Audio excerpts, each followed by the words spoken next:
Hello everyone, welcome to my YouTube channel. This is going to be a tutorial video in cheap markers and how to use them. I have been playing around with them and I have created some really interesting looking pictures. As you can see, this is kind of like a work in progress here, and I'm gonna show you some other more that I worked on. Here's something which is also done by cheap alcohol markers, and here's something else. As you can see, there's some blending all happening here, which is pretty. I really like the hair and how it blended. Even though the skin tone had some issues because I was trying the markers for the first time, so I did not know how it actually worked.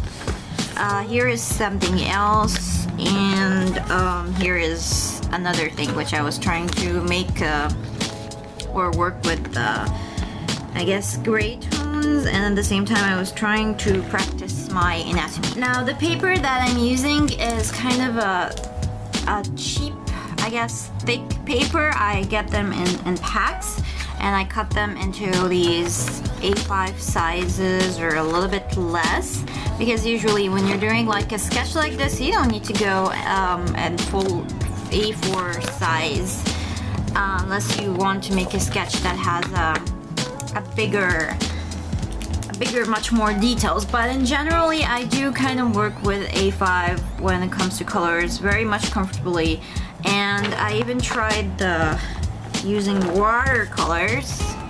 This is actually watercolored with the same kind of paper. It does really work well. I will explain how to use cheap paper for watercolors later on, but this video is for cheaper markers, which is the alternative for Copics. This is the paper that I'm using. It's called Fibriano multi-paper, and this one is the 350 grams, which is really super thick. I think that's 140 pound paper, and it comes within a 125 sheet. It comes like this. It's super smooth, it's super nice, and it's great for kind of mixed medias in general. Now this is a really good paper for markers in general because one, they don't have a lot of cotton. If your paper have a lot of cotton, it will start to absorb all of the ink inside the marker and then it will run out. And two, it's super thick, super nice and smooth, and it's a cheap alternative in case you want to go with watercolors and you don't want to buy the watercolor paper, which is expensive, which has cotton, and paper that has cotton is supposed to drink the water or the ink or the paint with your watercolors, and that's what makes, I guess you can say, watercolor paper more suitable for watercolor medium. But still, this is great for mixed medias, especially if you're going for big sizes with a lot of like a big landscape in the background. Usually when you're doing a big background, watercolors helps you to finish a lot faster. So the markers I'm using, because this is seriously is what I can afford to get, are two types. This is the Touch 4, or the 4th generation in the Touch Shoe series, which is also known to some people as the Touch 5 or the Touch 3. The Touch 4 is the one between the Touch 3 and the Touch 5. They are kind of refillable, I guess. I tried it and this gets removed, so I guess you can refill it. I don't know if you can use Copic ink for this or not, but I guess you can give it a try. And I think since you can remove the nibs, you can try to put on brush nibs in case, you know, these are not good as the brush nibs, I guess. So you can try to get the refillable inks. You can get the ones that are sold on AliExpress, but AliExpress does not have more than 48, I guess, colors, but each color or each bottle can refill the pen 12 times. So the Touch 4 and I think the Touch 5 are made to be refillables. So I hope that we can have refills over here in my country, but we don't have that. So for me, they act like disposable pens or disposable markers like these, which is fine color markers. Now I like the brush, the fine tip. This is not a brush tip, this is a fine tip one on this one, and then there's your regular chisel nib. I know it is kind of like a Copic sketch knockoff sorta thing, sorta. These ones are not refillable though, and these are the first generation. The second generation comes with a different design, and I guess these two types, you can buy them off of AliExpress, which is a lot cheaper than eBay, by the way. I have got the set of 168 colors from the Touch for about $140, and when I got the fine color, there was a huge discount on it, so I got the 240 colors for under $200 a bit. And if you live in Egypt, if you buy the large packs of colors, that means 168, 200, 240, it will get delivered to you via Aramix. You're not going to go over taxes or anything, you're just going to pay about 20 to 30 extra dollars for delivery, because Aramix takes it to Dubai, and then from Dubai it takes it to Egypt, so you pay for the amount that or the second shipment from Dubai to Egypt. It's a little bit of a woozy thing, but it's the safest, the best, and you get your colors in about 2 weeks, 10 days to 2 weeks. And it's a lot cheaper than what we have in Egypt, which is, we have this thing called Alpha. I have this as a blender because I have a lot of colors and I need more than the 1 or 2 blenders that comes with these sets. And we have the Pro markers. This is sold at the moment for close to 30 pounds, and the Pro marker, which I guess you can say the old design. This is the old design, the one that is produced by Letraset. Now I think it's Windsor and Newton, but as I said, I buy these sort of blenders separately so I can blend in my work. There is another type of marker which I got from Egypt. I'm going to show you that as well. These are kind of produced by the art store that I buy my stuff from. It's called Alwen, and they're basically, or their chart is exactly almost the same as the Touch 4. But the problems with these, they're really hard to find. They don't stock them all the time, so you don't find them always missing stock, or you can't find the colors that you want, so you have to sort of like find some ways to make your old pen working, which is like using alcohol to spray, because we don't have any inks unfortunately to refill these. Both I can take the chisel tip out, and if there were ink I would refill it normally. Anyways, these, I had some horrible issues with them. Some of the nibs on this are just really hard to deal with, so it becomes really annoying. Like, 2 different nibs, you don't have one pen that has the same exact nib as the other, which makes it annoying, which makes me work with the chisel tip. This also applies with Touch markers, the 4th generation, for some reason. But on the other hand, they are still a lot better in terms of design and the color code. The color code over here. Here, the color code is so different from what the... Let me show you. This is supposed to be this tone color. It's not even close, or maybe close a bit, not exactly, but not every pen is the same case. See what I mean? This is supposed to be sort of a pink, and it came out purple, so the color codes are a disaster with this. With the Touch 4, at least the color codes are kind of similar. What's so on?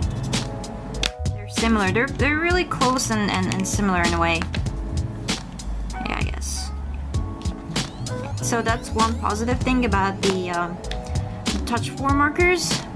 The other thing I don't like about the fine color markers is that, again, the color code does not match, which is kind of annoying, but they do have, if you come and see the picture over here, they have a better blending, I guess. They work better in blending than the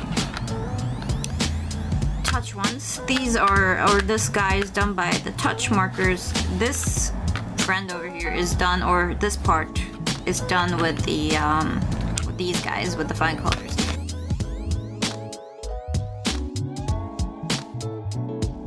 So they're definitely a lot better when it comes to blending. They have better pointy brushes. They're easier to hold because of their design.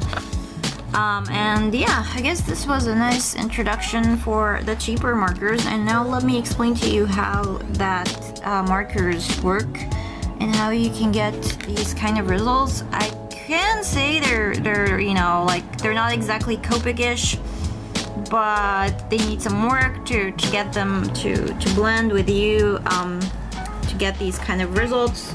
And as I said, you need like thick paper, do some blendings here and there to get, I guess you could say, colors working together somewhat.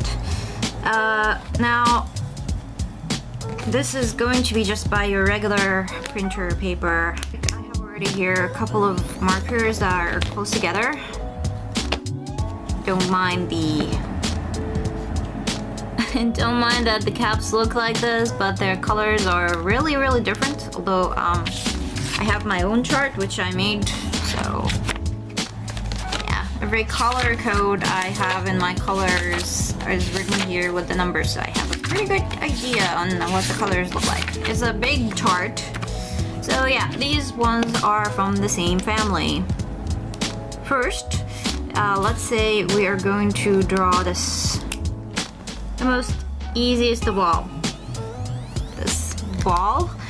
You first define where is your light source is coming from. Let's say it's from this direction. So this is where your light source is, and it starts to fall on the ball. So here's what you do. Usually around this area, this is the lightest part. Okay. And then you start to darken the color, or you go with a darker tone around it like this. You see, it starts to blend automatically. And let's say you want to go over it a little bit more, like just around the corner. See, it starts to blend really nicely, and then you go with the darkest one and just, well, it's kind of a little darker, told you. The color caps does not work as you think. So you just go over the edges like this, and well, you sort of get the idea. It starts to blend all over together like this.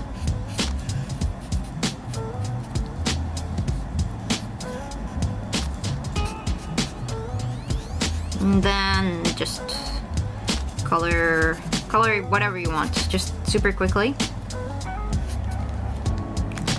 If you don't like how this works, you can always go and re-blend it over again. Just going over quickly.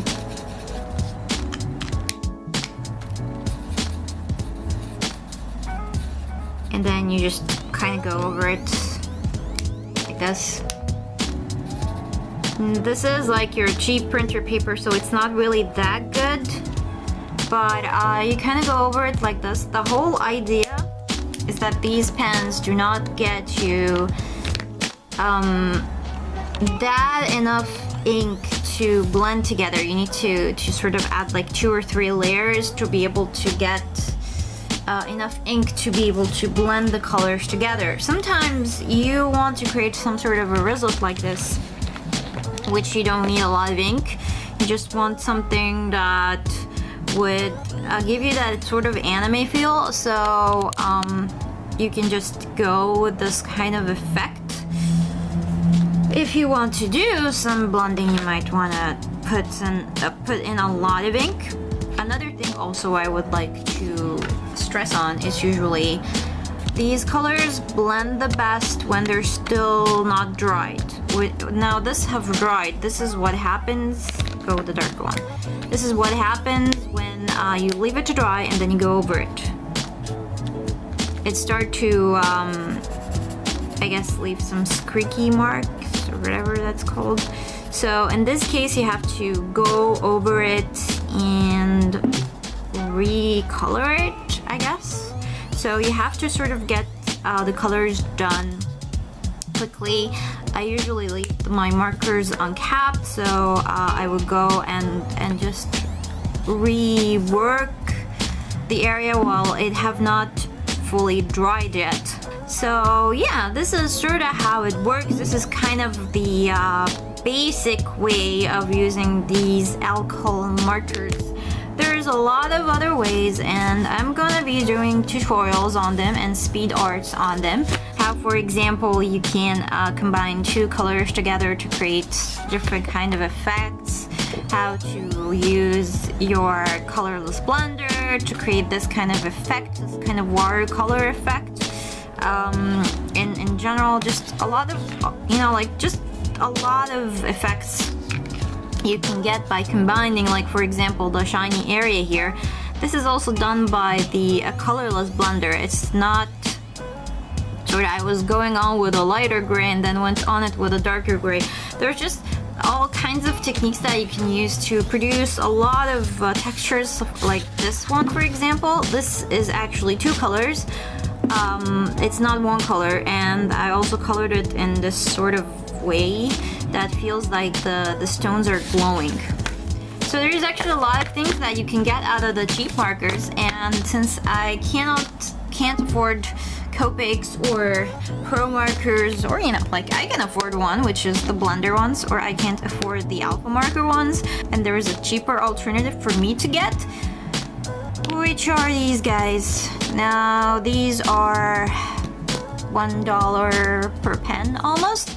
If you can't wait until it goes on discount, sometimes you can get them even for cheaper than $1. Like, as I said, I got the 240 colors for almost $200 maybe, and $18 delivery till my home, which was a great bargain. I got these ones for $140 and $30 delivery, so let's say that the pen is almost $1 per piece, so it's a good deal.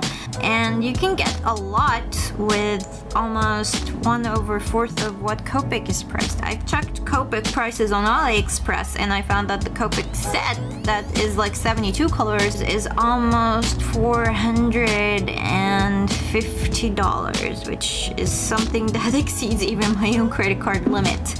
So yeah, if you want to go for the cheaper alternatives to give alcohol markers a try, maybe you want to go for the cheaper sets if you live in Egypt, then you can buy this annoying marker thing and give it a try. You can buy like 3 or 4 colors for the try. These are around 10 Egyptian pounds, which is almost $1. I know. Yes, $1 equal 10 Egyptian pounds at the moment. So you can understand why is Copic super expensive and why am I happy with the results of the cheaper markers. If you want to go for the bigger collection, then go on AliExpress and search for or put in Copic markers in the search bar, and then choose the option which shows you the more expensive sets first, then the cheaper ones, and then scroll.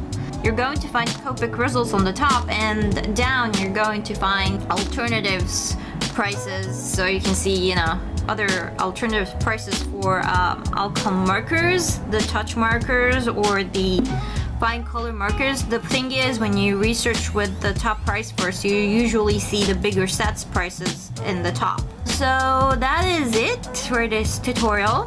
I'm going to be uploading the speed art for this thing, which I have been working on for a couple of days because it is getting a lot of work when it comes to its coloring. I am putting a lot of work to color it, plus for the people who don't know, I am studying Japanese, so in the middle I get interrupted by studying kanji and grammar and things like that, so it's fun. I'll make a video to tell you guys about my Japanese studies. That's another whole story.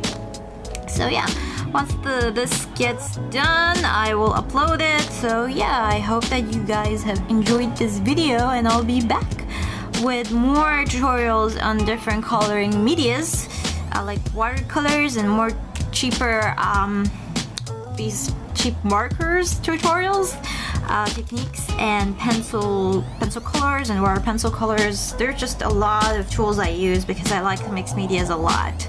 So I always look for ways to create the best results I can possibly get out of them. So hopefully these are coming in the future, plus drawing tutorials. So yeah, that's it for this tutorial, I guess. I'll see you in another one. See you later.